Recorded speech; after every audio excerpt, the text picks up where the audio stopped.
Hello guys, good morning, नमस्कार everyone.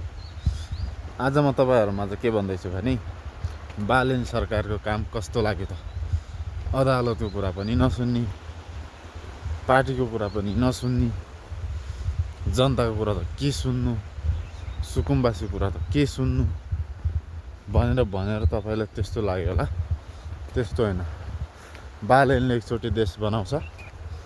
बालेनमा विश्वास गर्नुहोस्, बालेनले अवश्य देशको मुहार फेर्नेछ भन्ने मलाई चाहिँ आश छ। र तपाईँहरूलाई के छ विचार? उसको आफ्नै प्लान छ, आफ्नै डिजाइन छ देश कसरी बनाउने भन्ने। त्यही भएर कसैको आदेश मान्नेवाला छैनन् बालेनले। तपाईँलाई के लाग्छ? सबैको आदेश मानेर काम गरून् बालेनले भन्ने लाग्छ भने त्यो तपाईँ भ्रममा हुनुहुन्छ।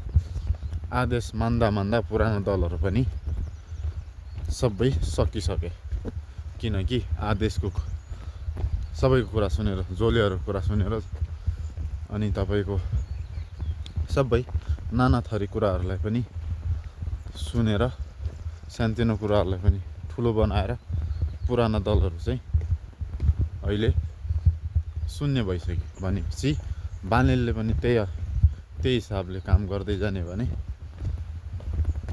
फेरि पुरानो दलहरू जस्तै हुन्छ। त्यही भएर बालेनले आफ्नो प्लानिङमा काम गर्दैछन्। काम गर्न दिनुहोस्, 2-4 वर्ष वेट गर्नुहोस्, सम्पूर्ण कुराहरू ठिक हुनेछ।